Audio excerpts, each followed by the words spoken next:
Hi, good afternoon. This is Mr. Cassidy, and today we're going to be covering our last review before our test. Our test on the first half of Chapter 2 is tomorrow in class live. And right now I'm just covering the main ideas of the chapter and giving you guys one last chance to make sure you're solid on each one. So let's go ahead and get started. Oh, as a reminder, last class that you guys had on McGraw-Hill's website, you did a study guide. Okay, the study guide was, I believe, about 17 questions, and it should have marked you right or wrong. I know there were a few mistakes on there, but most of them were marked right or wrong by McGraw-Hill. Now, you don't get the check button on our chapter test, so as one last way to prepare, today you could consider going over to Google Classroom and watching the video lesson. I have made a video that explains each of those 17 problems, and all of them are explained there so that you can get feedback on what you did wrong. All right, let's get started. So go ahead and start by solving the integer problems here. Solve problem A. Okay, as we remembered, there's a few different ways we can do integer problems. One way is the number line. And just imagining my number line, I've got 0 here, negative 21 would be maybe somewhere out here. And I'm going to start there. And if I'm going minus 32, minus always means going to the left. So I'd go down 32 spots. So that helps us know that we're looking for a really big negative number. And so we could combine negative 21 minus 32, same sign, sum, keep the sign of both the numbers. 21 and 32 combined make 53. Okay, on B, go ahead and solve. Okay, here we have a different sign difference. Negative 30 and 15 have a different sign, so we can just do the problem 30 minus 15. Different sign difference is 5 here, borrow that. 10 minus 5 is 5. Borrow this and change it to 2. 2 minus 1 is 1. So we get 15, and then we keep the sign of the bigger value. 30 is the bigger value here, so I'm going to keep that, make it negative 15. Now, the reason why we were practicing that so much is because it comes in a lot of handy in the future lessons here. Let's continue practicing one-step equations. Remember, the main idea here is to undo whatever's happening to x.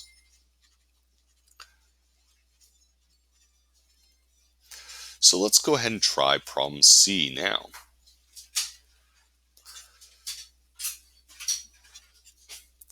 In problem C, you see negative 4 multiplied by the x. That's what it means when it's right up next to it. So how do we undo multiplication? With division. Divide by negative 4 on both sides.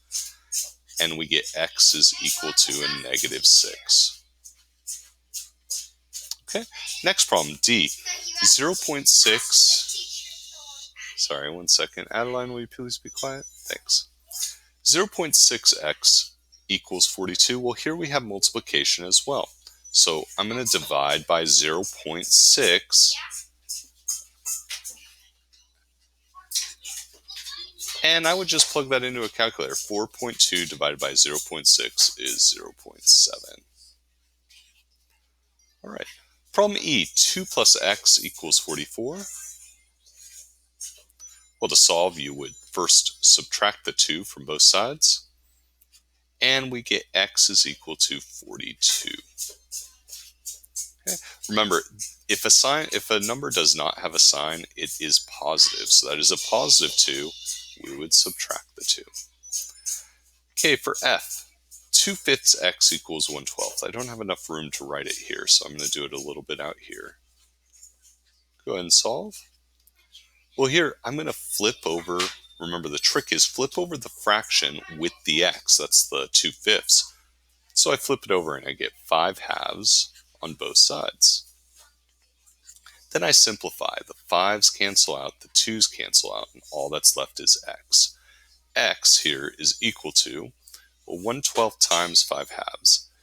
I can't simplify that at all, so I'm just going to multiply straight across. 1 times 5 is 5. 12 times 2 is 24. That's my answer, 5/24. Now for problem G, we're going to do the same thing, but we need to change the mixed number into an improper fraction. That means 2 times 4. Go ahead and solve it first. And you should have gotten 2 times 4 is 8 plus 3 is 11/4 x equals 6/11. Now we do the same steps as the last problem. Multiply by the flipped over fraction.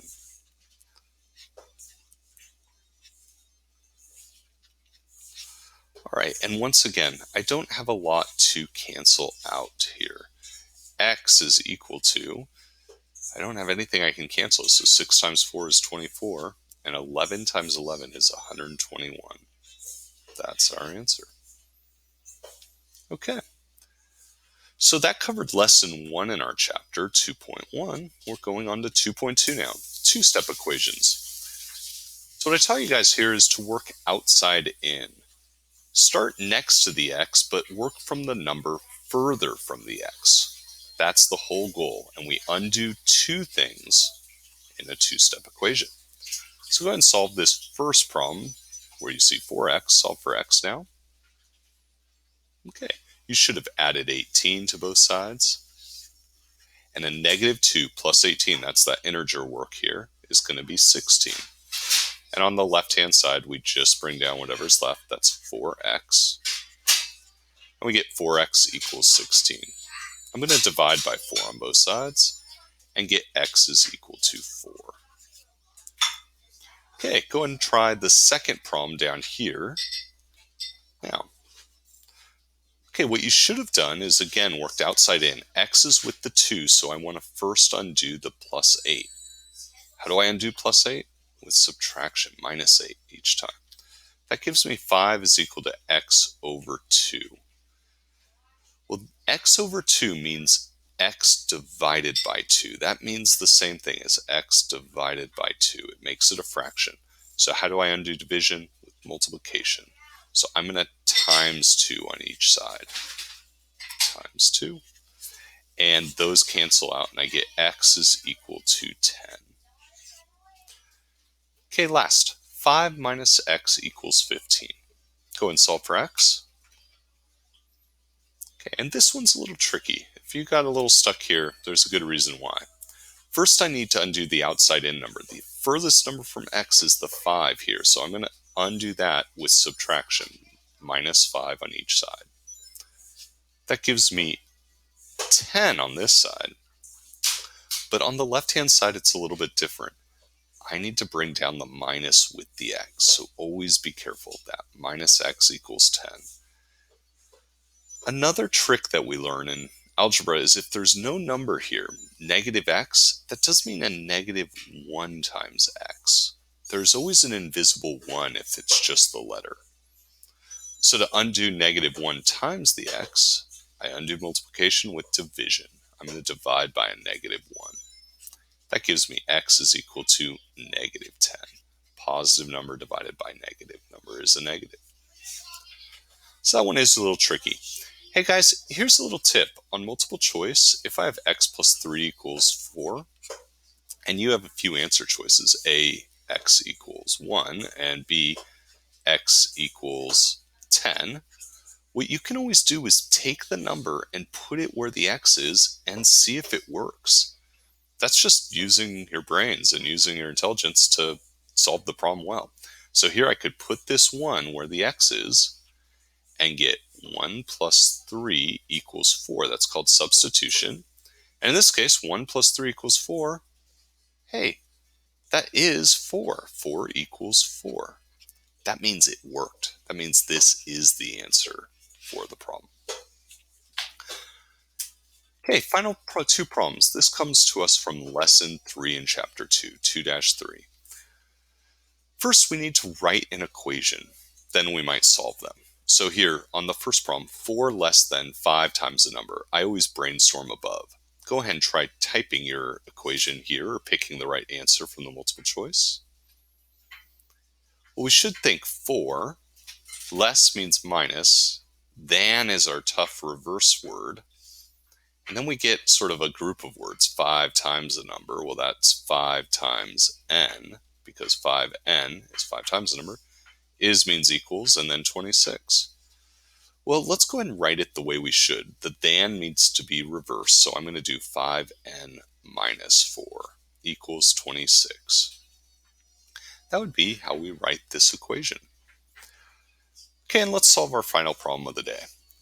Go ahead and first try to make an equation or pick the one out of the multiple choice list below. Okay, what we've got here happening is I bought a ton of video games on eBay for $12 each. Each is a key word. What does it mean? Multiplication. The shipping was $13.99 and my total cost was $133. Total means equals, so I'm going to put equals $133.99.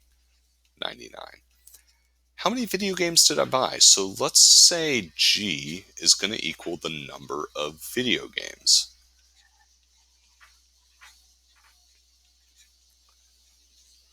Well, in order to write this, remember we always have a one-time amount and then we add it to the multiplied amount.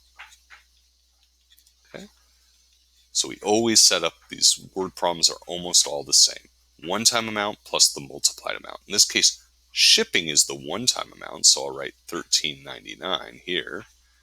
And $12 each, that's our multiplied amount. So I'm going to put plus 12 times G. That's my equation for this problem. Okay, go ahead and solve that equation for G. All right. Well, what you should have done is started with a bit of subtraction. Subtract the $13.99 from both sides because that's extra. And when we subtract 13 from $133.99, we get 120 equals, bring down what's left, 12G. So I bought $12 per game equaled $120. If I divide by 12 here, I'm at G is equal to 10. I must have bought 10 video games. All right, guys, last reminder, test is tomorrow. I hope that helped with a quick review of all of our ideas. And I thank your minds and your hearts. I wish you a good afternoon. Bye.